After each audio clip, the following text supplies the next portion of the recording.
Assalamualaikum warahmatullahi wabarakatuh. Salam guru penggerak. Ketemu lagi dengan saya Heru Rianto, CGP Angkatan 9 Kabupaten Blora. Dengan pembimbing saya Bapak Nuryanto sebagai fasilitator dan Ibu Nanik Maharani sebagai pengajar praktik.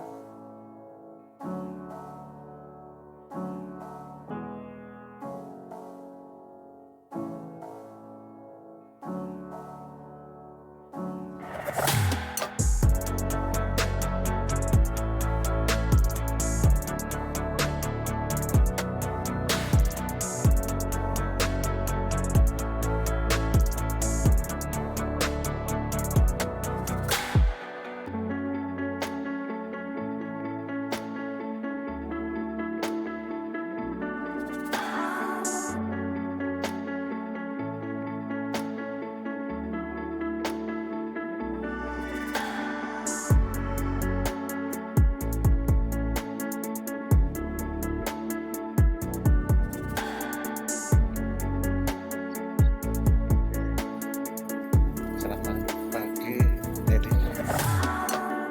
Apa kabar hari ini? Baik, Pak. Ya. Kira-kira pagi hari ini saya panggil, berarti tahu ya kenapa? Enggak tahu. Ya. Ya.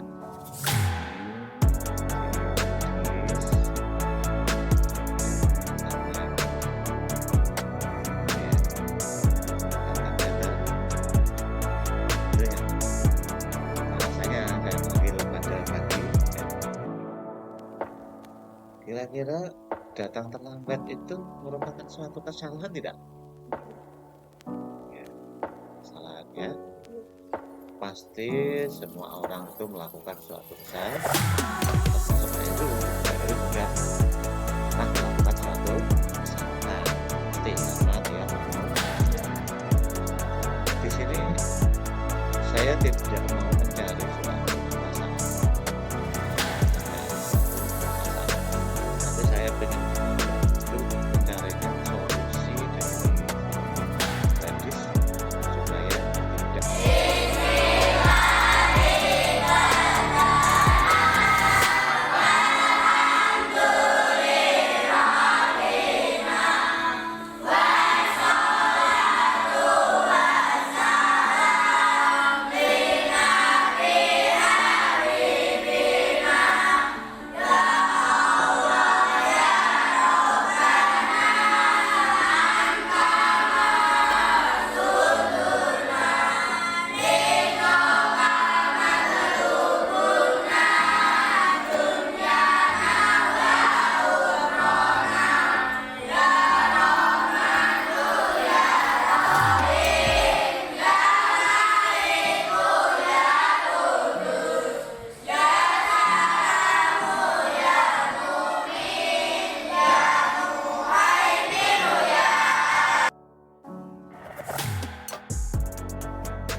Warahmatullahi wabarakatuh.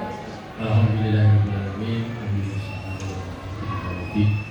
Sayyidina wa maulana Muhammadin wa ala sahbihi ajma'in. Yang saya hormati Bapak Ibu Guru SD 1 Medan, terkhusus kepada Pak Heru Rianto dan Ibu Gunani yang saat ini mengikuti program calon guru penggerak angkatan 9. Pada saat ini kita tidak lupa bersyukur kepada Allah yang Maha Kuasa, yang kedua selawat salam kita aturkan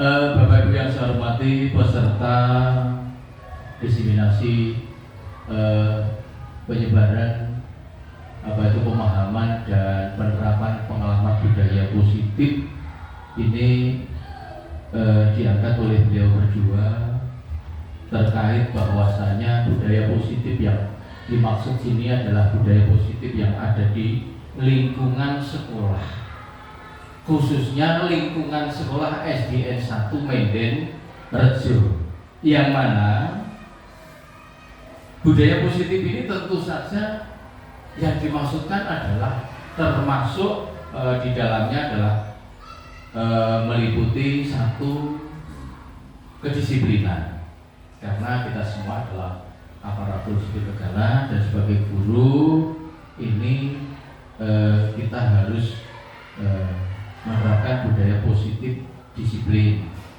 Yang mana yang kedua istilahnya ya motivasi untuk menuju ke arah yang lebih baik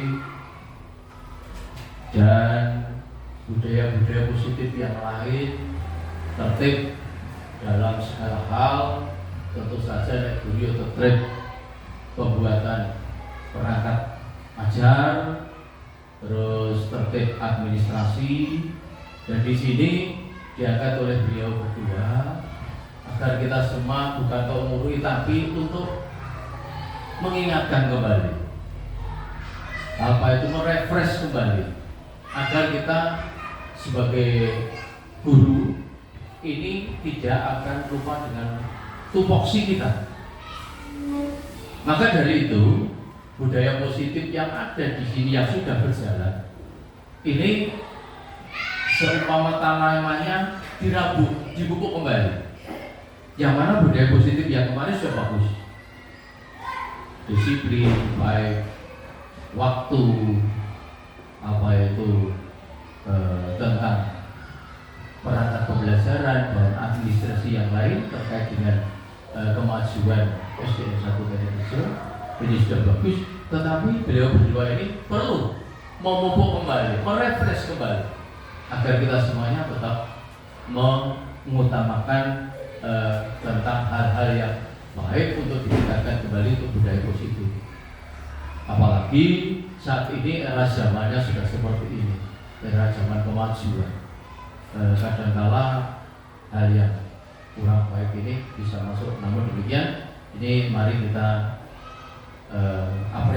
apresiasi rekan kita ini yang mengangkat kembali budaya positif yang ada di lingkungan SDN 1 Menden Rejo.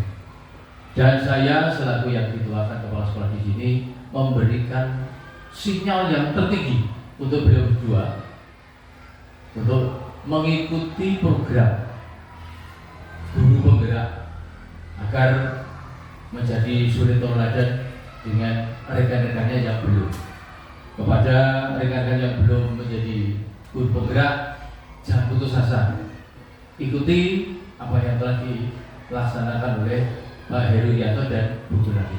Selamat kepada beliau berdua, Pak Heru dan Bu Gunani, untuk selalu semangat dan tetap semangat untuk mencapai prestasi dan apa itu kemajuan yang lebih baik. Itu yang bisa saya sampaikan. Sekali lagi, dengan adanya guru penggerak ini memberikan motivasi kepada kita semuanya untuk menuju ke arah budaya yang lebih baik dan positif. Sekian dari saya, mungkin ada kurangnya mohon maaf. Saya selaku yang dituakan di sini mengajak pandangan semuanya untuk mengikuti program-program yang lebih baik. Bila taufiq wal hidayah. Assalamualaikum warahmatullahi wabarakatuh.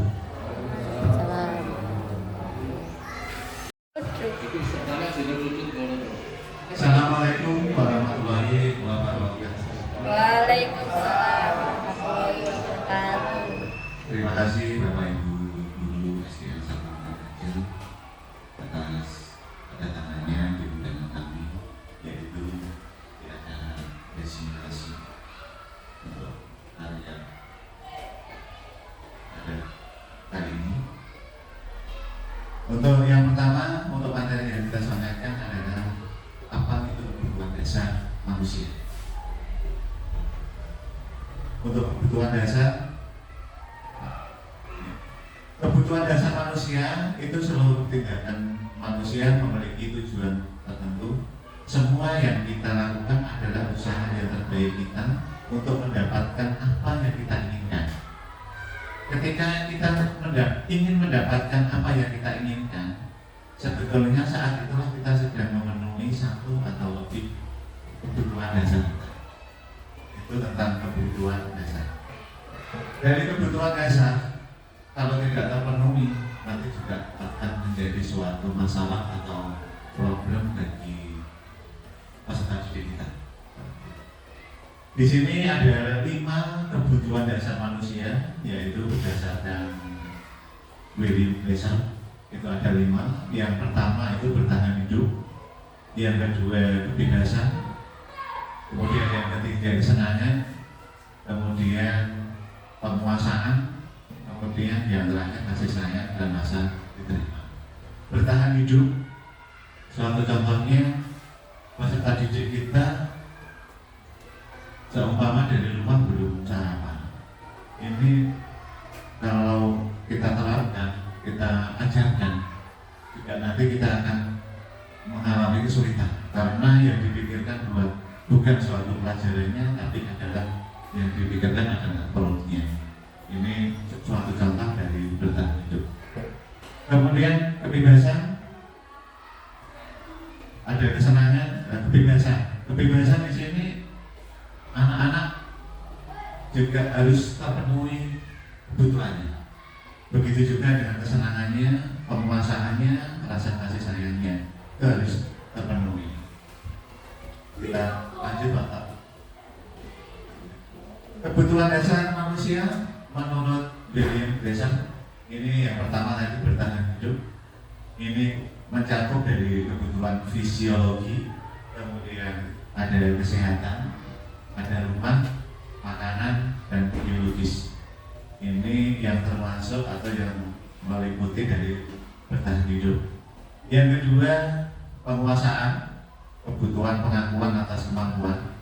Ini keinginan untuk dianggap atau berharga, kemudian diakui atas kelompoknya. Suatu contoh begini, ada murid kita atau peserta didik kita mungkin di bidang akademik kurang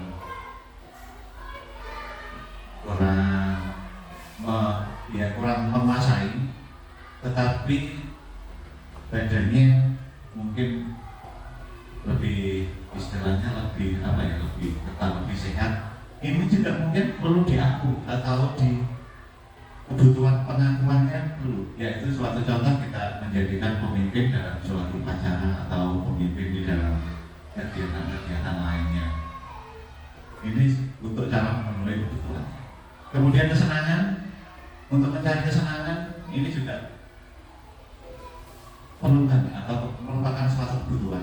Kemudian yang keempat, kasih sayang dan rasa diterima.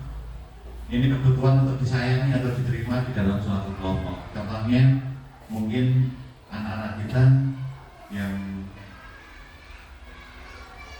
untuk di dalam kelompok atau di dalam istilahnya ada suatu kelompok-kelompok yang kecil untuk anak-anak didik kita. Nah ini kalau anak tidak diterima, akhirnya juga tidak terpenuhi kebutuhannya. Kalau tidak terpenuhi kebutuhannya, akhirnya berbuat yang menyalahi aturan atau suatu keyakinan kelas. Kemudian kebutuhan tetap terhubung dengan orang lain. Sesuai apapun murid kita mungkin juga membutuhkan suatu diakui atau diakui sebagai temannya atau diakui di dalam kelompoknya. Kemudian kebebasan, ini anak-anak dengan kebutuhan kebebasan yang tinggi itu menginginkan pilihan mereka perlu banyak, bergerak, suka mencoba, tidak terlalu berpengaruh kepada orang lain dan sebagainya. Ini 5 kebutuhan dasar menurut William Glasser. Ya. Tadi sudah membahas tentang 5 kebutuhan dasar yang ada. Nah, Kira-kira apa kaitannya dengan siswa kita? Tentunya sangat berkaitan antara kebutuhan dasar yang tadi, kemudian dengan siswa. 5 kebutuhan dasar manusia bagi siswa jika tidak dipenuhi, ini juga akan menimbulkan dampak permasalahan dalam kegiatan pembelajaran maupun psikologi siswa. Ya. Belum Pak? Benar. Oke. Ini tadi dikatakan untuk dampak atau permasalahan dalam kegiatan pembelajaran. Ini suatu contoh anak. Kalau tadi di awal saya contohkan mungkin dari rumah belum sarapan, ini akan mungkin akan membuat suatu atau mungkin suatu keributan untuk memenuhi kebutuhan dasar jalan. Mungkin bisa contoh-contoh lain bisa cari teman-temannya, kemudian membuat pola untuk diakui, mungkin tidak kebutuhan dasarnya yang lebih dasar atau kemudian ada kebutuhan dasar yang lain tidak terpenuhi, akhirnya akan menyalahi aturan-aturan kelas atau suatu keyakinan kelas yang lain. Kamu tidak melakukannya. Contohnya ada anak-anak yang mungkin dirinya temannya tapi tidak ke hal yang lebih buruk, dia hanya mungkin membalas ngecek atau lebih marah di hadapan teman-temannya, tidak sampai istilahnya memukul, bahkan menendang gitu, ke hal yang lebih buruk. Kamu pasti punya alasan mengapa melakukannya. Kamu pasti ada alasannya melakukan seperti itu. Apa yang penting bagi kamu? Kamu boleh tak berusaha menjaga sikap itu, tapi kamu tidak yang orang lain yang baru dan seterusnya. Sebelum ke materi, kita ke SBB sebentar. Untuk dari sebelah sana, untuk kita hanya berhitung saja, untuk berhitung, untuk menegakkan situasi. Untuk Pak. Hitung 1, 2, 3, 4. Nah, pas di kelipatan duet tidak ngomong angkanya tapi ngomong jor sebagai gantinya.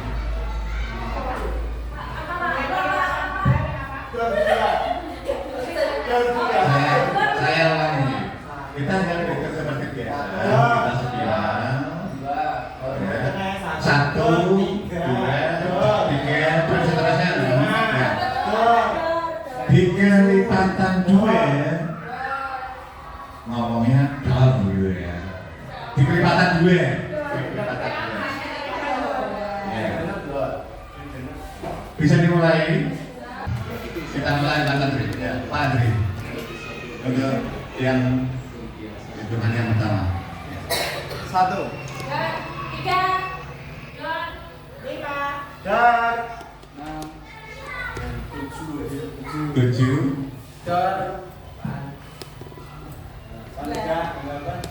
Berarti coba diulangi.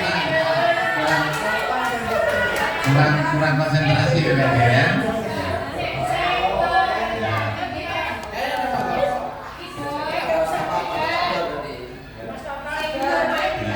Setiap kelipatan juga saya ganti. 5, 6, 7, 8, 9, 10.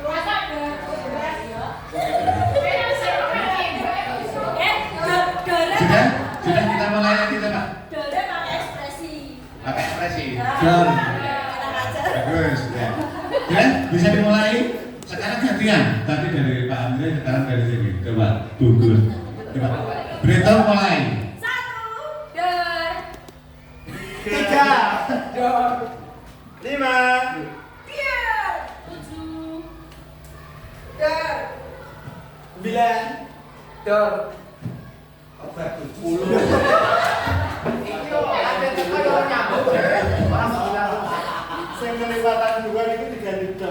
Kelipatan dua saya ganti dor. Gimana? Kita ulangi sekali lagi coba. Gimana? Mungkin tadi konsentrasinya sudah di Pak Andri satu enggak, tapi saya ganti posisinya sudah agak berkurang. Ulangi lagi sekali lagi ya. Ya. Dari Pak Andri, berhitung mulai. 1, 2, 3, 4, 5, Dan 7 Pak Tata. 9 Dan 11. Ya, terima kasih. Kita lanjutkan yaitu materi selanjutnya yaitu posisi kontrol seorang guru dan konstitusi. Dan next.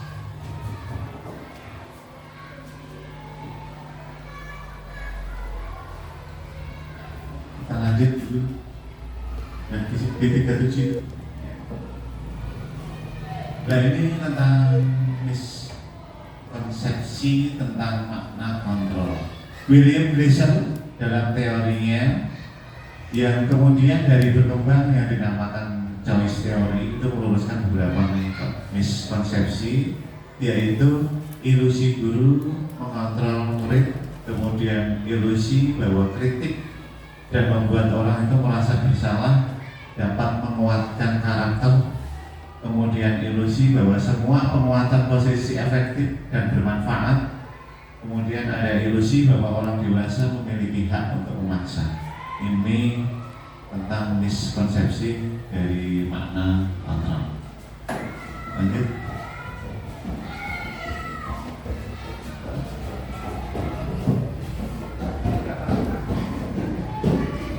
Ini menurut dosen dalam bukunya yang Restoration School, ini bahasa Inggris, ini nggak bisa terlalu bahasa Inggris, mengemukakan bahwa guru perlu meninjau kembali penerapan disiplin di dalam ruang-ruang kelas mereka.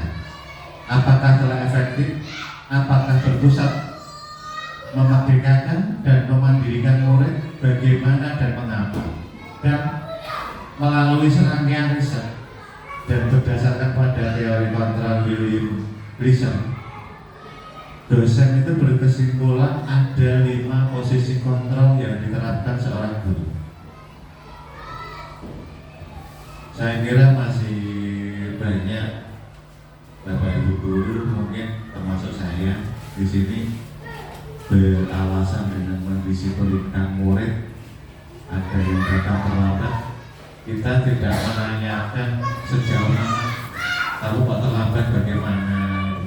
Yang jelas rata-rata kalau terlambat ya kita berikan suatu hukuman karena beralasan untuk disiplin dan kesalahan-kesalahan yang lain.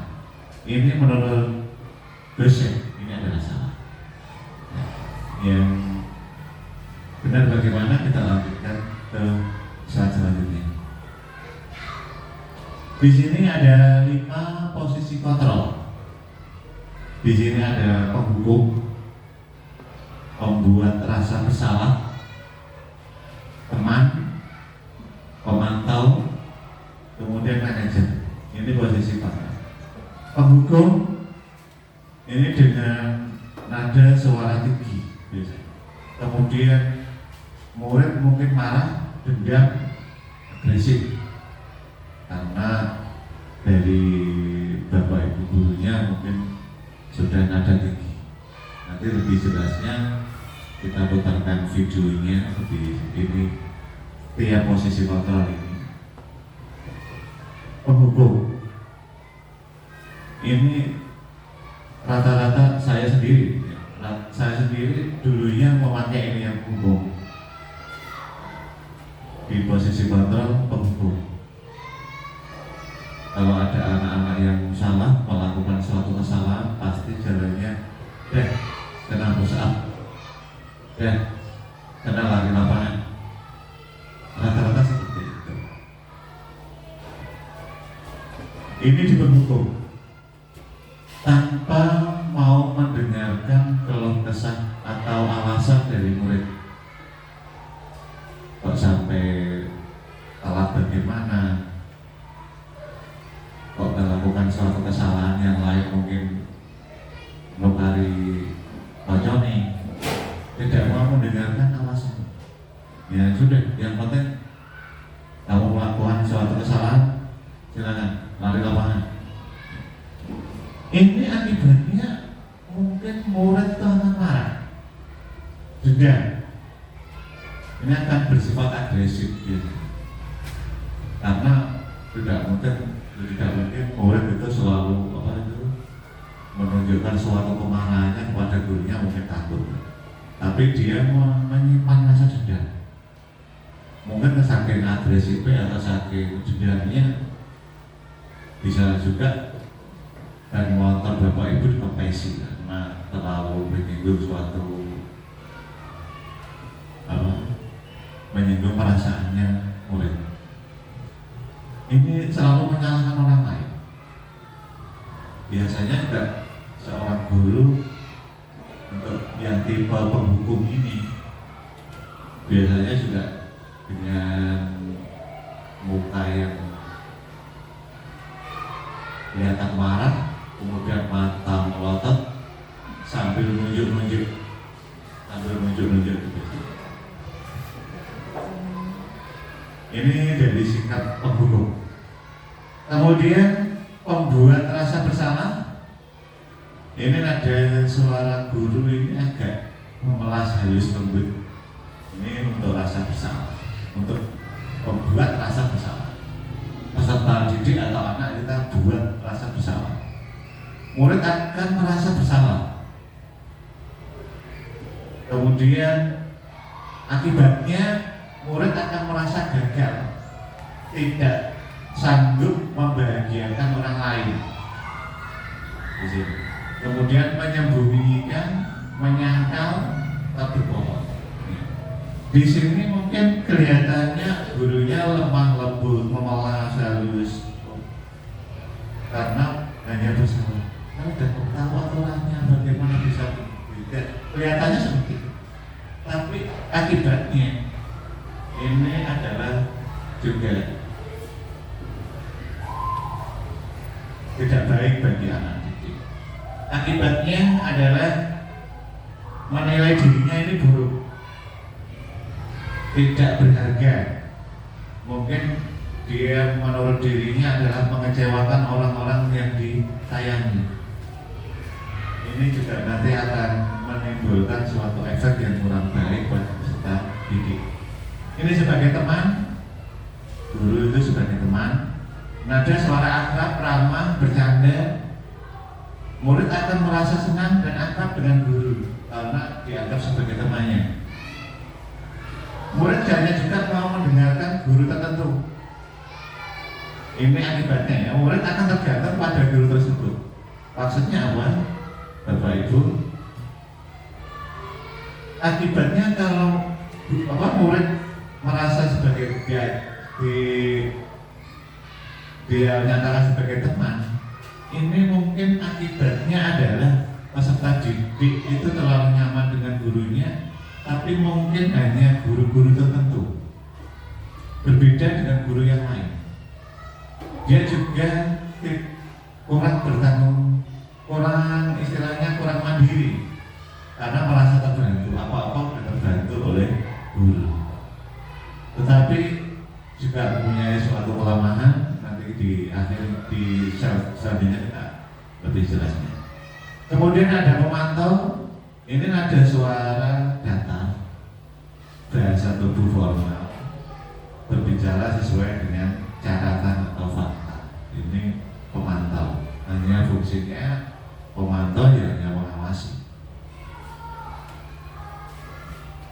Kemudian memberi konsekuensi, menyesuaikan bila diawasi. Biasanya anak-anak dinyatakan, oh ini sudah menyalahi aturan atau menyalahi suatu keyakinan kelas. Konsekuensinya apa? Kalau sudah melanggar peraturan, ya sesuai dengan ya ada. Kemudian yang manajer, suara halus, bahasa tubuh, tidak kaku, mendekat ke murid. Ini guru membantu siswa untuk bertanggung jawab, mencari solusi atas masalah yang ada. Kemudian menguatkan watak karakter di sini. Ini dari kelima posisi kontrol sebagai guru, ini yang terbaik adalah di manajer. Saya sendiri masih berusaha, yang semulanya di penghukum kita memang agak susah di situ, tapi kita harus berusaha semaksimal mungkin untuk bisa berusaha di posisi manajer di sini. Karena yang paling baik menurut dosen di sini, ya. Di sini adalah untuk mencarikan solusi, tidak hanya sekedar untuk menghukum tapi kita carikan solusi baiknya bagaimana. Kita lanjut.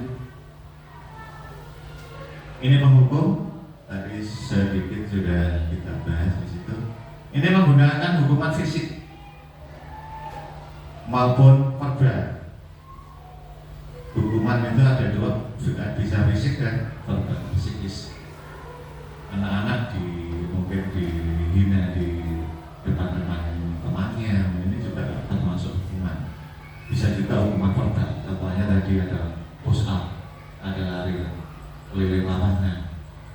Ini memang kelihatannya sepele, tapi dendamnya akan terkenang selamanya. Senantiasa mengatakan bahwa sekolah itu memerlukan sistem atau alat yang dapat menekan murid. Guru menerapkan posisi penghukum dan perkataan, patuhi aturan saya atau awas. Ini biasanya ada aturan-aturan. Kalau tidak mau dengarkan, serah keluar. Ini ada nada ancaman di sini. Ada patuhi aturan saya. Kalau tidak, ya lari lapangan 5 kali. Kamu selalu saja salah. Itu anak dianggap selalu salah. Selalu pasti dan selalu yang terakhir selesai. Ini menganggap selalu. Guru seperti ini senantiasa percaya hanya ada satu cara agar pembelajarannya bisa berhasil, yaitu dengan cara dia. Guru itu menganggap dirinya yang paling benar. Di sini adalah suatu kesalahan bagi seorang. Kita lanjut untuk penghukum. Kemudian merasa bersalah, merasa bersalah. Pada posisi ini biasanya guru akan berusaha lemah lembut, membuat rasa bersalah. Ini akan menggunakan keheningan yang membuat orang lain itu merasa tidak nyaman atau rendah diri, dibuat rendah diri. Contohnya dengan kata-kata ini, ibu sangat kecewa sekali dengan kamu. Barangkali bapak harus memberitahu kamu apa ya? Kamu kok terlambat terus. Gimana coba kalau orang tua kamu tahu kamu berbuat begini? Di posisi ini, murid ini akan memiliki penilaian diri yang buruk tentang diri mereka karena dibuat merasa bersalah. Murid merasa tidak berharga dan telah mengecewakan orang-orang yang disayanginya.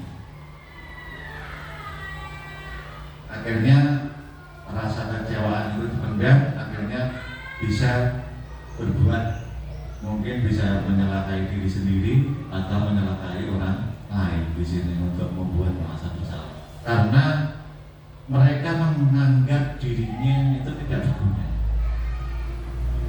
untuk membuat merasa bersalah. Kita lanjut untuk sebagai teman. Guru pada posisi ini tidak akan menyakiti murid, namun akan tetapi berupaya mengontrol murid melalui persuasi. Posisi teman pada guru bisa negatif maupun positif. Positif di sini berupa hubungan baik yang terjalin antara guru dan murid, menggunakan kata-kata yang baik, humor untuk mempengaruhi seseorang untuk mereka berkata, ayo bantulah demi bapak ya. Ini kata ayo ingat tidak bantuan Bapak selama ini. Ya sudah, kali ini tidak apa-apa, nanti Ibu bantu bereskan. Ya, seumpama ada anak-anak didik kita yang menumpahkan apa, ya. Ya, ini dengan kata-kata seperti ini, bahwa seolah-olah itu guru adalah sebagai teman. Hal ini negatif dari posisi teman adalah suatu saat guru tersebut tidak membantu, murid akan kecewa dan berkata, saya pikir Bapak Ibu teman saya. Murid merasa dikecewakan dan tidak mau berusaha lagi untuk berbuat baik lagi, karena dia hanya istilahnya adalah berbuat baik itu dari faktor eksternal saja, tidak berasal dari dalam dirinya, yaitu bukan berarti dari internalnya. Ini untuk sebagai teman. Kita lanjut. Sebagai pemantau, memantau itu berarti mengawasi. Pada saat kita mengawasi, kita bertanggung jawab atas perilaku-perilaku yang kita awasi. Tapi posisi pemantau ini berdasarkan pada peraturan-peraturan dan konsekuensi dengan menggunakan sanksi. Kita dapat memisahkan hubungan pribadi dengan murid. Seseorang yang menjalankan posisi pemantau itu, pertanyaannya yang diajukan seperti pada yang tertera. Peraturannya apa? Seumpama datang terlambat, peraturannya apa? Oh, yang datang terlambat nanti istirahat, tidak boleh istirahat karena harus menyelesaikan tugas-tugas yang telah terlaksana tadi. Seumpama seperti itu. Apa yang telah kamu lakukan? Saya terlambat. Kemudian sanksinya apa? Konsekuensinya apa kalau datang terlambat? Ya, konsekuensinya saya harus mengikuti untuk mengganti pembelajaran yang lain. Pada waktu istirahat saya tidak istirahat. Ya. Di sini seorang pemantau sangat mengandalkan perhitungan catatan data yang dapat digunakan sebagai bukti atas perilaku seseorang. Posisi ini akan menggunakan catatan daftar cek. Posisi pemantau sendiri berawal dari teori stimulus respon yang menunjukkan tanggung jawab guru dalam mengontrol murid. Ini di dalam posisi pemantau. Kemudian yang terakhir yaitu di posisi manajer, ini yang paling baik menurut dosen. Dalam posisi ini, di mana guru berbuat sesuatu bersama murid, mempersiapkan murid, mempertanggungjawabkan perilakunya, mendukung murid agar dapat menemukan solusi atas permasalahannya sendiri. Seorang manajer ini memiliki keterampilan di posisi teman maupun pemantau. Dengan demikian, bisa jadi waktu-waktu tertentu kembali kepada kedua posisi tersebut bila diperlukan. Namun, bila kita menginginkan murid kita menjadi manusia yang merdeka, mandiri, bertanggung jawab, maka kita perlu mengacu kepada restitusi yang dapat menjadikan murid kita seorang manajer bagi dirinya sendiri. Di posisi manajer, guru harus tidak sekadar mencari permasalahannya apa, tapi sampai mencarikan solusinya. Contoh di depan, suatu contohnya adalah anak-anak yang mungkin datang terlambat, dengan konsekuensi tidak boleh istirahat untuk mengganti waktunya untuk mengikuti atau mengganti pelajaran-pelajaran yang mereka pada waktu itu belum datang. Ya. Untuk di posisi manajer, guru harus mencari permasalahannya dulu. Kira-kira datangnya itu terlambat bagaimana? Kenapa? Tidak mungkin anak terlambat, datang terlambat itu tidak ada suatu alasannya, pasti ada alasannya. Kita cari tahu. Suatu contoh, kalau datang terlambat, alasannya adalah tadi malam tidurnya kemalaman. Kok bisa kemalaman? Bagaimana? Ya. Mungkin membantu ibu hidupnya atau begadang. Nah, kita cari solusinya. Kalau tidak, supaya tidak tidur kemalaman. Setelah jam 9 harus sudah tidur. Solusinya bagaimana? Solusi ini adalah berdasarkan kesepakatan antara muridnya sendiri. Kalau solusi datangnya dari guru, ini juga nanti akan susah untuk dilaksanakan karena suatu keinginan itu bukan munculnya bukan dari anak didik kita, tetapi dari kita. Makanya harus datang dari anak-anak didik kita. Kita lanjut.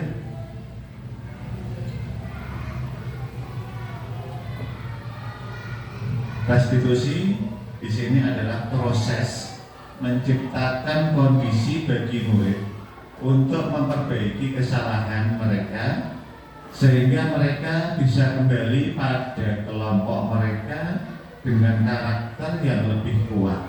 Di sini hanya istilahnya mengembalikan yang semula istilahnya ada anak-anak yang melakukan suatu kesalahan atau juga nakal, kita kembalikan kepada posisi mereka.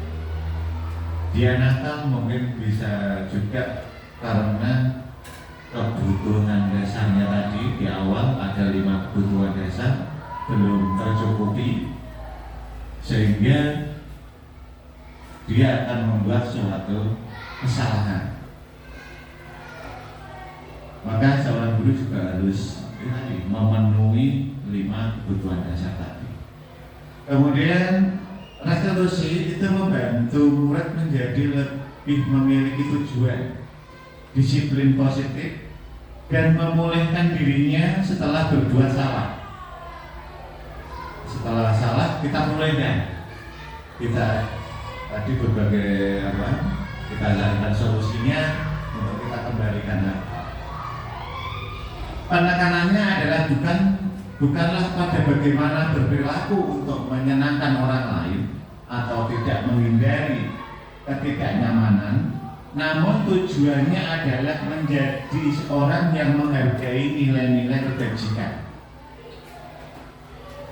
Sebelumnya kita telah belajar tentang teori kontrol. Pada dasarnya kita memiliki motivasi intrinsik melalui restitusi.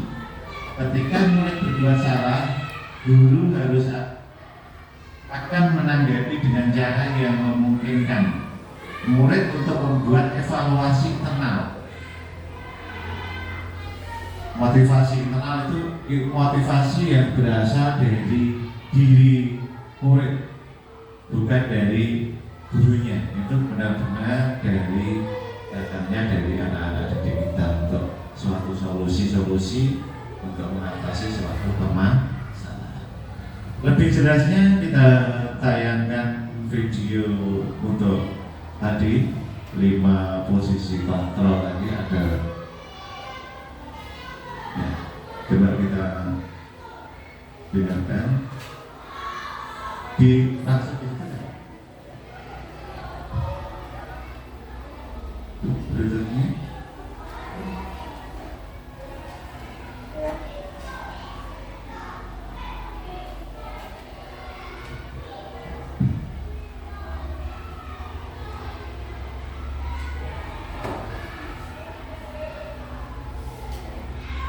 Yang ini berikutnya.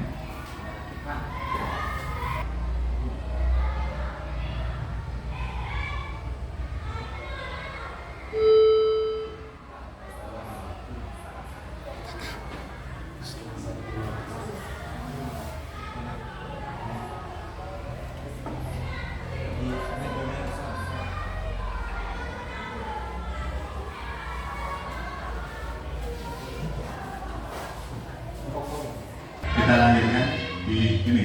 Ini adalah posisi penghukum. Naran! Sini kamu! Kenapa Bu? Selalu terlambat. Kamu deh, pasti terlambat. Maaf Bu, saya Apa?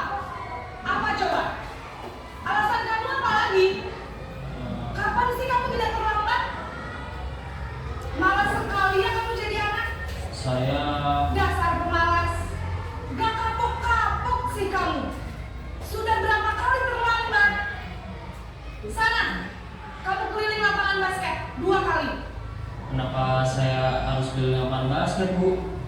Kenapa? Kamu melawan ibu? Berani-beraninya jawab. Sudah terlambat, masih berani jawab pula. Pak Adri itu biasanya. Sekarang, pilih lapangan basket 5 kali sekalian. Biar kapok. Cepat. Pergi sana ke lapangan basket. Posisi penghukum biasanya berbicara dengan nada tinggi, menghardik, menunjuk-nunjuk, menyakiti, dan menyindir. Hukuman bisa berupa fisik maupun psikis. Ibu dan bapak guru hebat. Dampak yang terjadi pada murid ketika guru berada pada posisi penghukum adalah murid cenderung akan memberontak, bahkan menyimpan dendam.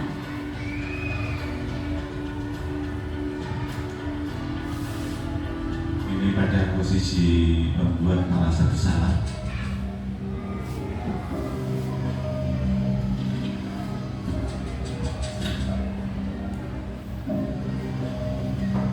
Naren!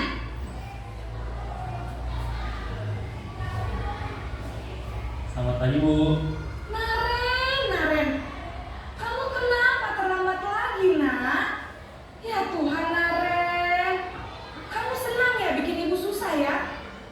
Kalau kamu terlambat lagi, nanti ibu yang ditegur bapak kepala sekolah, nak. Disangka ibu tidak bisa membina kamu. Duh, gimana ini? Maaf, Bu. Duh, Gusti Naren. Kamu suka ya kalau ibu tegur bapak kepala sekolah?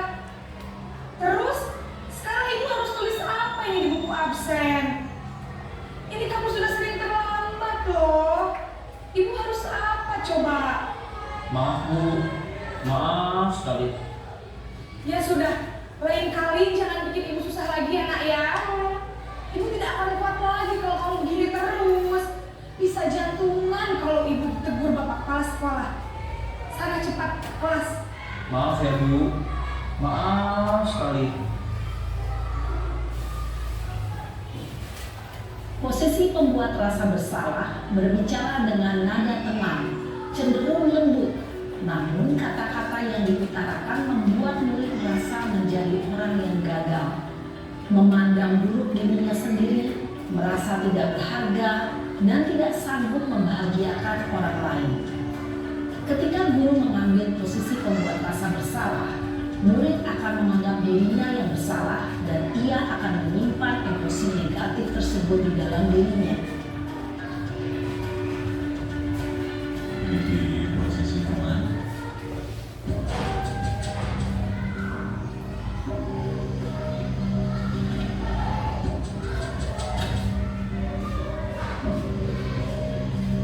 Naren!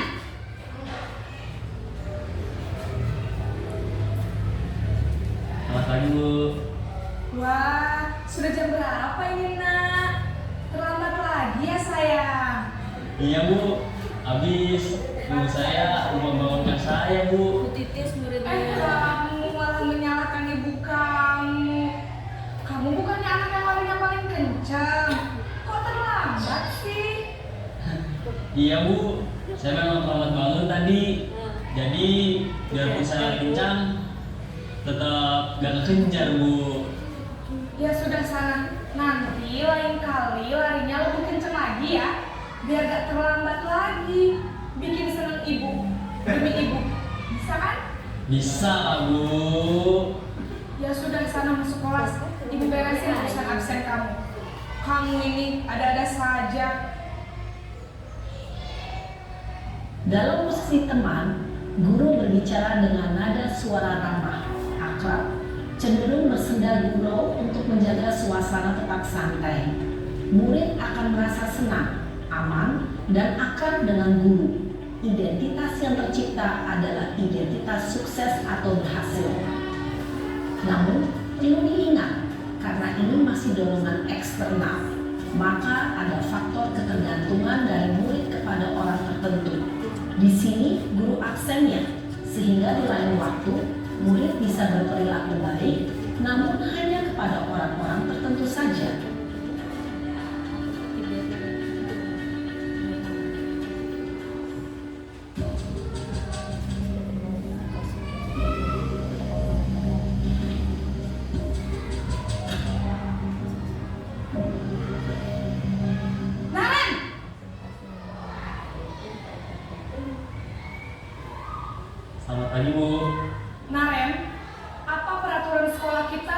jam berapa kita harus masuk sekolah, nak?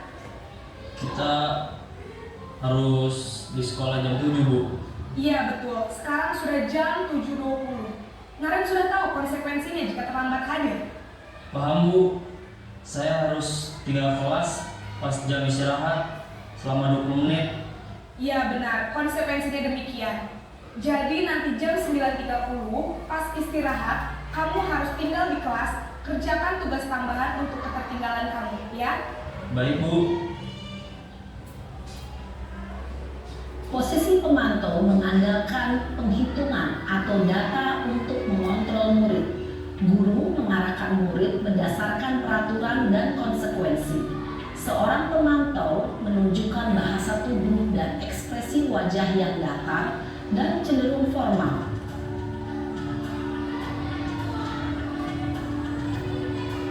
Yang terakhir posisi manajer.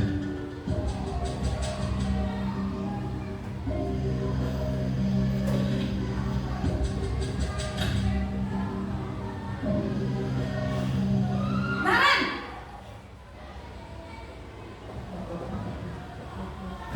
Selamat pagi, Bu. Selamat pagi, Naren. Maaf, Bu. Saya terlambat. Iya, sekolah masuknya jam 7, sekarang sudah jam 7.20. Jadi sekarang bagaimana ini, Naren? Maaf, Bu. Saya lupa setel alarm saya semalam. Baiklah, menurut kamu, keyakinan sekolah yang mana yang perlu kamu tingkatkan?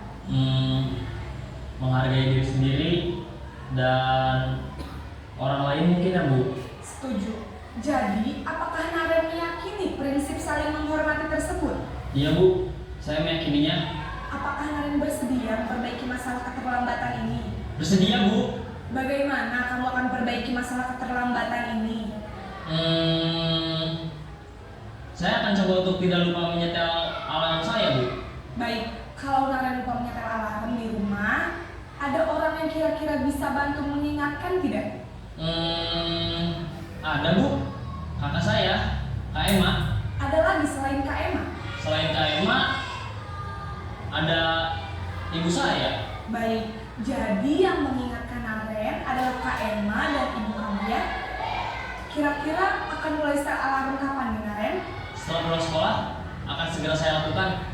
Baik, jadi Naren akan setel alarm untuk bangun besok pagi dan akan diingatkan oleh kakak dan ibunda Naren ya. Ada lagi yang mungkin perlu dilakukan, Naren, agar tidak terlambat bangun lagi? Tidak ada, Bu. Baik, Naren, terima kasih untuk kerjasama kamu. Sekarang kamu perlu kembali ke kelas untuk belajar. Baik, Bu. Terima kasih. Posisi manajer adalah posisi kontrol yang disarankan untuk membimbing murid memiliki sikap disiplin yang positif, yaitu murid yang mandiri, bertanggung jawab, dan dapat memecahkan masalah. Tujuan dari posisi ini adalah agar murid dapat berefleksi atas tindakannya. Guru akan dengan tulus memberikan pertanyaan-pertanyaan bermakna, sehingga membuat murid dapat belajar dari kesalahannya dan mencari sebuah solusi untuk menyelesaikannya. Ibu dan bapak guru hebat, setelah mengamati adegan kelima posisi kontrol tadi, Demikian tadi kira-kira Bapak, posisi Bapak Ibu semuanya, 5 posisi kontrol yang ada sudah kita tayangkan videonya seperti itu. Ini yang terbaik adalah sebagai manajer, tetapi bukan hal yang mudah bagi kita semuanya. Tetapi kita harus berusaha untuk memberikan suatu pelayanan kepada anak-anak didik kita supaya bisa anak-anak didik kita bisa mencapai suatu kebahagiaan. Karena pada dasarnya adalah menurut Ki Hajar Dewantara, kita adalah untuk menuntut anak supaya bahagia menuju kebahagiaan masing-masing. Saya kira untuk materi posisi kontrol sudah kita ya, terima kasih. Kita lanjutkan untuk materi selanjutnya, yaitu segitiga restitusi. Next Pak Ibu. Restitusi itu adalah proses menciptakan kondisi bagi murid untuk memperbaiki kesalahan mereka, sehingga mereka itu bisa kembali pada kelompok mereka dengan karakter lebih kuat. Jadi fungsinya adalah kita mengembalikan murid-murid yang melakukan suatu kesalahan untuk kembali lagi ke arah kebaikan. Segitiga restitusi membantu murid untuk menjadi lebih memiliki tujuan, disiplin positif, dan memulihkan dirinya setelah berbuat salah. Kita pulihkan. Seumpama ada yang seumpama orang sakit ya kita obati untuk kembalikan supaya sehat lagi. Ya. Kita lanjut Pak. Ini segitiga restitusi, yaitu yang pertama adalah menyetabilkan identitas, yang kemudian menanyakan keyakinan, kemudian kita validasi tindakan. Di sini ada keyakinan kelas yang telah kita sepakati. Pada dasarnya adalah ada suatu keyakinan kelas. Dulu istilahnya bukan keyakinan kelas, dulunya adalah tata tertib. Mungkin Bapak Ibu tidak asing lagi. Tata tertib sekolah kemudian berkembang menjadi suatu keyakinan. Di sini menggunakan keyakinan supaya anak-anak itu bukan sekedar hanya membaca suatu peraturan, tapi diyakini.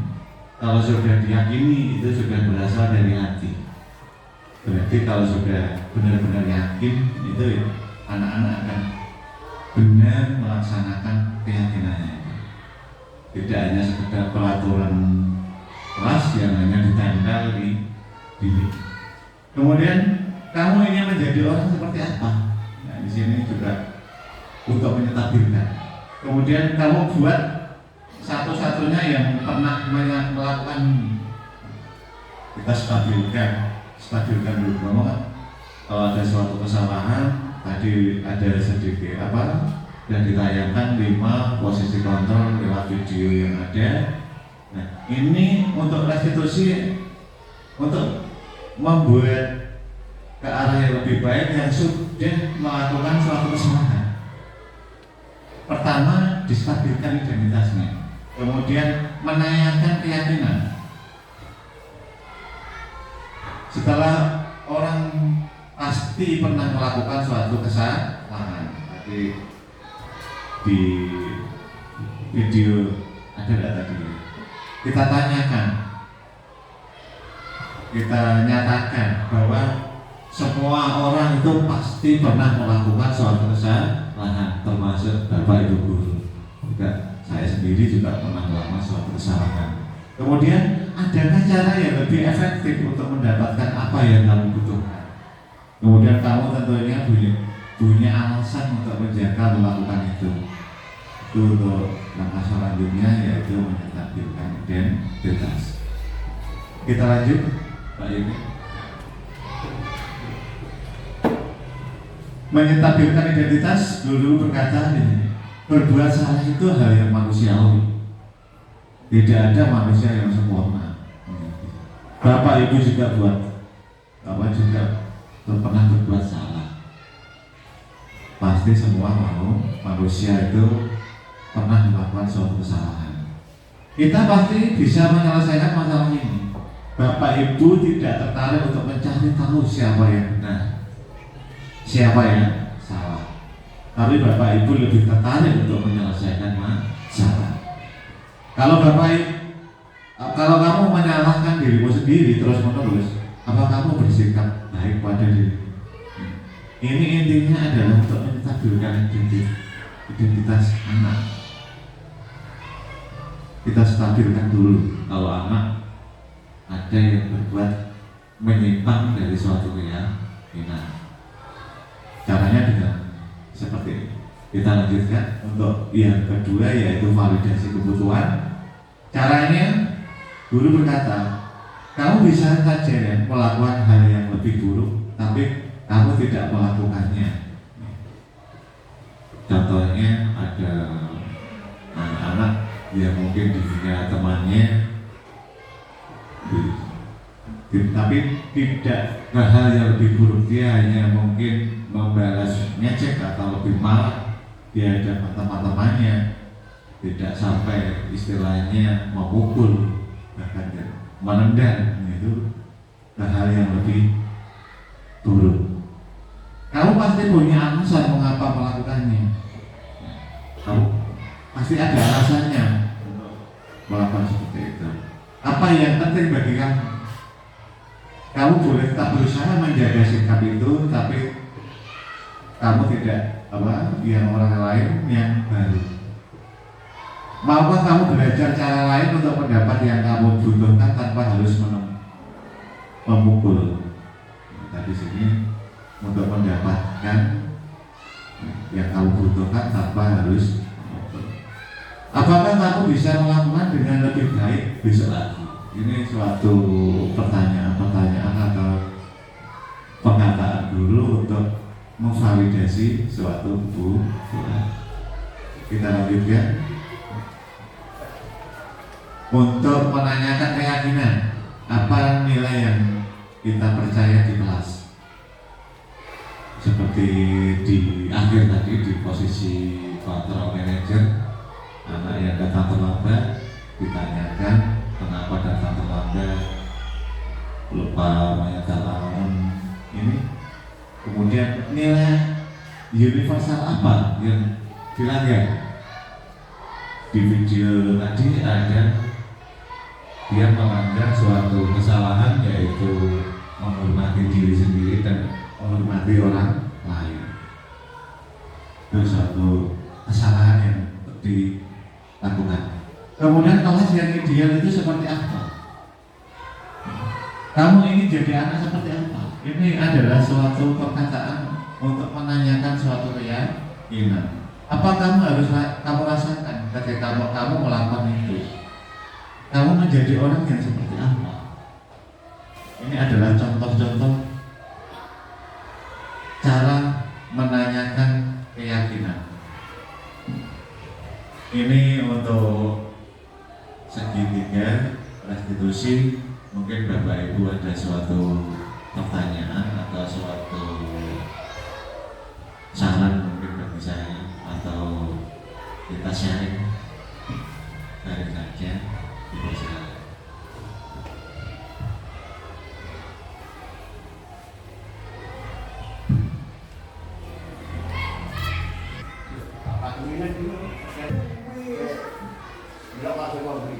Demikian tadi Bapak Ibu untuk materi yang kita sampaikan pada kesempatan ini. Ada beberapa materi yang telah kita sampaikan. Terima kasih atas kedatangannya. Saya tidak bisa membalas apa-apa. Semoga amal dan kebaikan panjenengan hanya Allah yang menggantikan. Terima kasih dari saya. Apabila ada kata-kata yang kurang berkenan di Bapak Ibu sekalian, saya mohon maaf. Assalamualaikum warahmatullahi wabarakatuh. Waalaikumsalam warahmatullahi wabarakatuh.